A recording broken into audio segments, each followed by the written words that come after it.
Good evening, everybody. Welcome to Ewood Park. This is now quite a happy hunting ground for Norwich City. 8 unbeaten here as well, and obviously a win today, a 2-0 victory. And what a victory it was, given the few days that this football club has had, that those supporters have had. It's a victory that hopefully just quiets down some of the noise and injects some much needed positivity into their championship campaign. And it continues their 100% winning record on the road, which is something I'm not quite getting used to. It ended with Josh Sargent pounding the Norwich City badge in front of the away end as he sealed what was a fantastic victory here in Lancashire. And it really was. It might not have been perfect, particularly that second half and the elements to it that Liam Manning would want to get better at and improve for his team moving forward.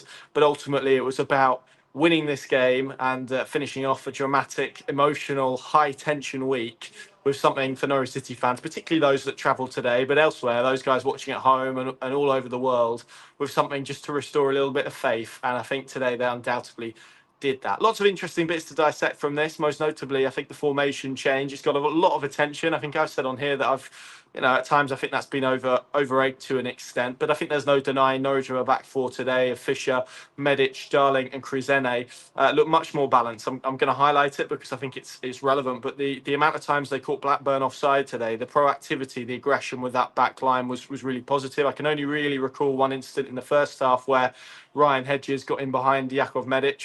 Medic had a 5-yard head start and then eventually helped win a goal kick. So it wasn't anything too bad in the end, but they were just much more balanced with that. And I think Kenny McLean's involvement in this is crucial as well, and we'll come on to him. It was McLean and Topic. It was on the right, Sienats. I thought he had a really positive afternoon today, probably a step forward, which was needed after again, a bit of a slow start to the season. Diallo on the left, I think, looked good in the first half and faded, with then Chris Goran and Sargent up front. And as I said, I thought it was a balanced team. I thought it was a cohesive team in that first half. Norwich City created a flood of opportunities, really. And it's funny that we end the afternoon talking about Josh Sargent and his impact. But in the first half, he was quite wasteful, actually. There was one header that he nodded over the bar, just got underneath. There was a shot that, after Norwich won a high turnover, that played him in. He turned beautifully and just was off balance, I think, when he struck the shot. And he was cutting quite a frustrated figure, in truth, in that opening period. But again, I just thought Norwich, in terms of their balance tactically, looked a lot better, a lot more comfortable today. And that, again, in part, we could talk about formations, but I think to an extent it was also personnel. Kenny McLean coming in, dropping into that back two to make it a free. That allowed Ben Krizene to stay high. It allowed Diallo to drift into a more inward position at points and get a little bit closer to some of those attacking players, Chris Gore and Sargent, Sienats the like. And it just gave Norwich options out and in. As opposed to maybe what it has looked like, which is a little bit funneled. So McLean's impact was big, just for that tempo, that rhythm. I think you look at the possession stats in the first half, the control that Norwich had, but also the purpose they had to their play. And I think Liam Manning spoke a lot about getting variation in the way they attack, and I think we saw it. We had players who were willing to run beyond Sargent and actually try and construct something. There was a really good move down the right-hand side.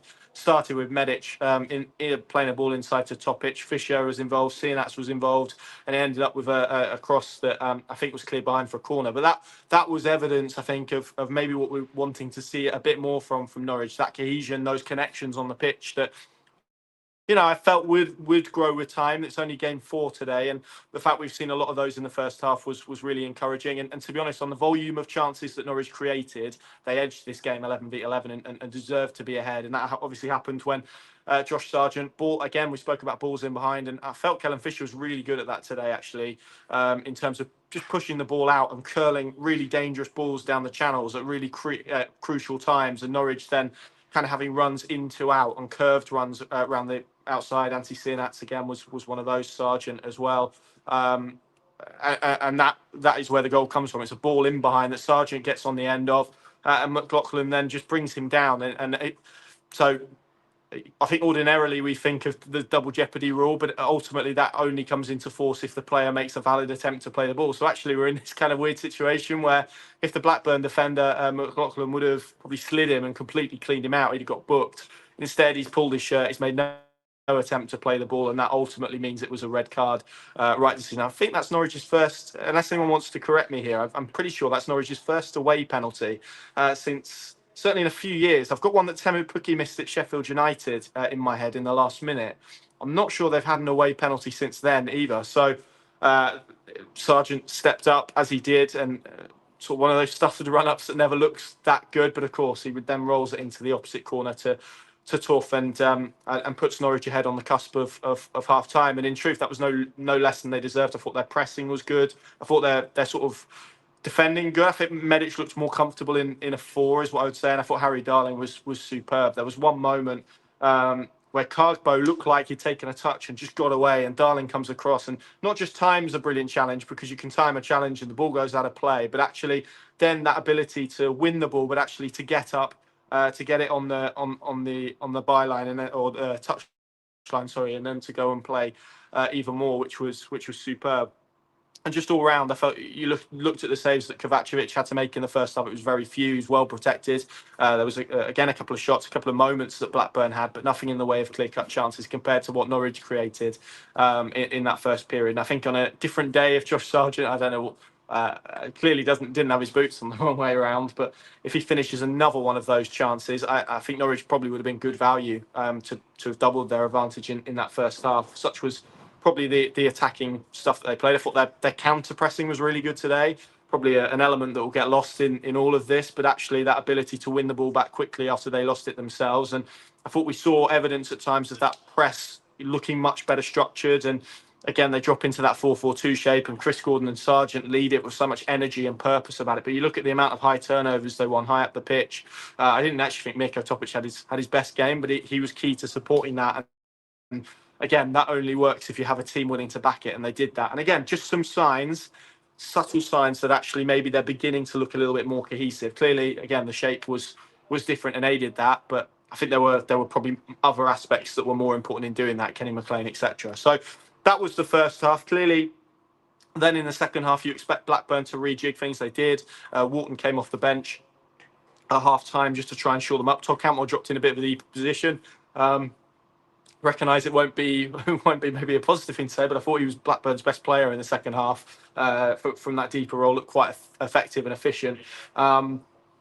And for the first sort of 10 minutes or so, I thought Norwich were getting on top, and it felt like if they could get a goal in that period, that Blackburn probably would crumble. Antti Sinats had a kind of half opportunity where he worked his way into the area and then just slipped, and that's probably a footnote, really. The amount of people that slipped this afternoon is probably indicative of a very wet playing surface and maybe not long enough studs.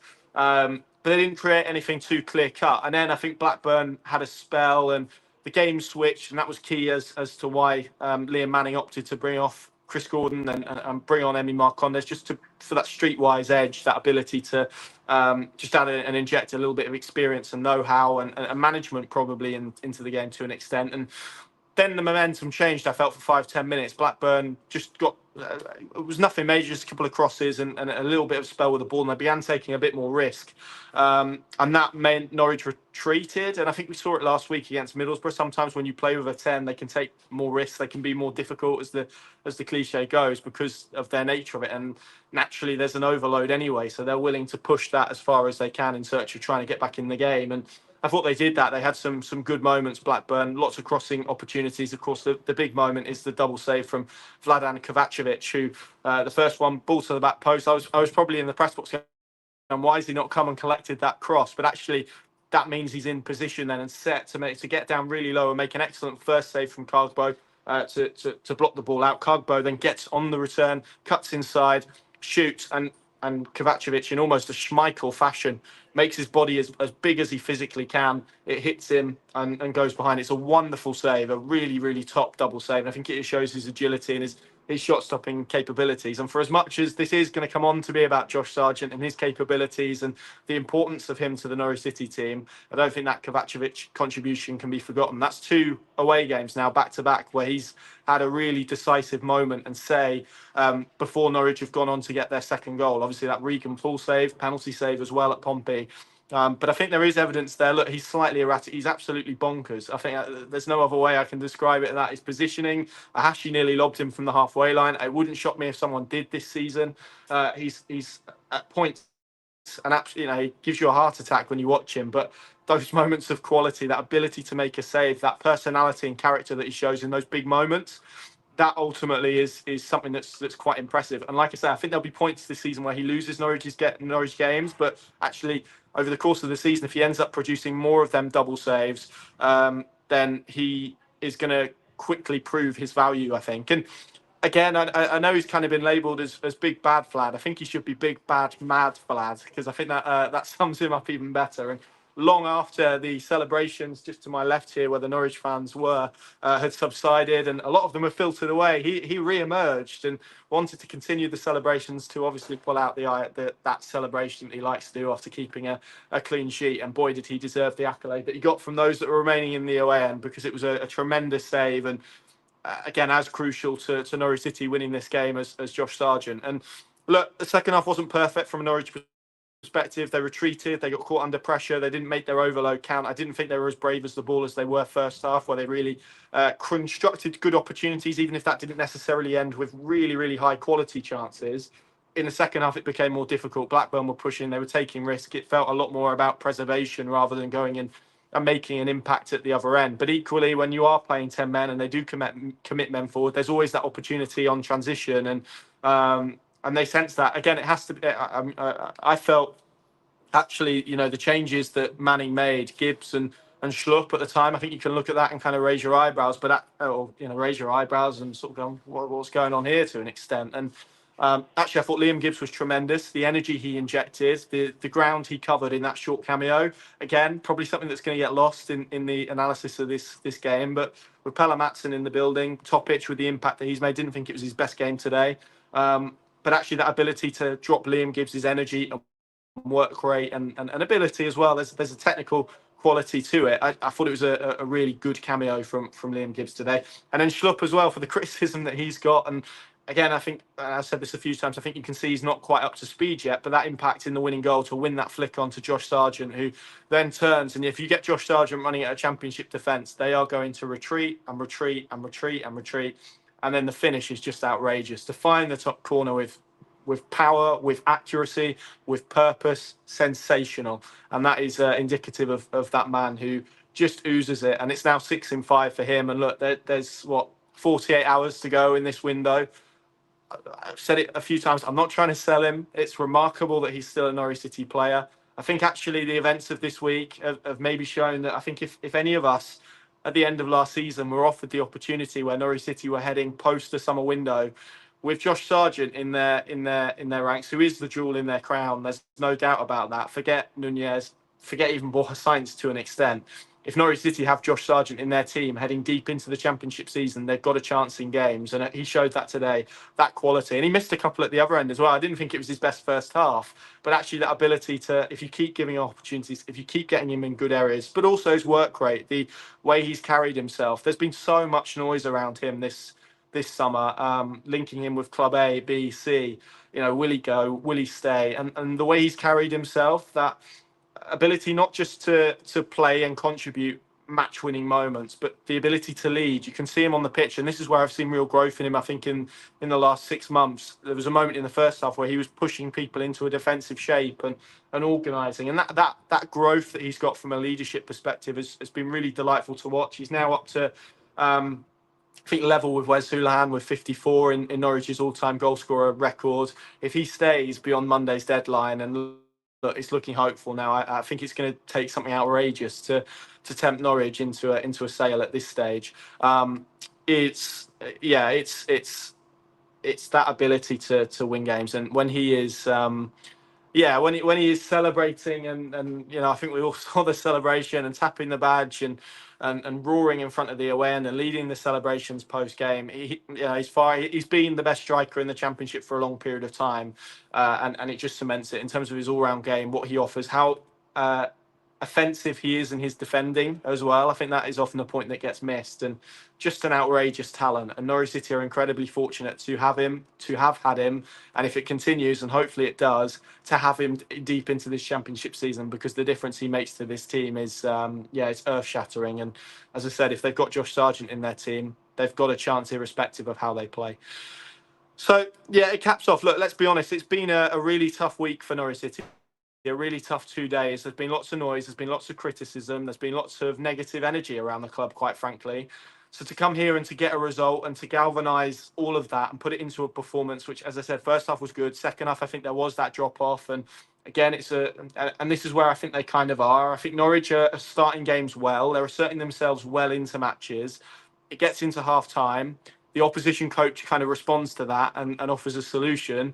And Norwich aren't quite at a stage where they can already, or at the moment, where they can sort of countenance what is then being done to counter them. And it's a boxing game, isn't it? Or a boxing match, isn't it? If you're hitting someone in the face and they improve their defence, you have to try and find another way to hit them and make contact. And that is now the next bit that this group needs to develop, that ability to do that. But equally, they did it today to get that second goal to seal that victory. And I think you saw that away end was superb today. Excellent. The 1,100 Norwich fans that have come up here a long way, tough week.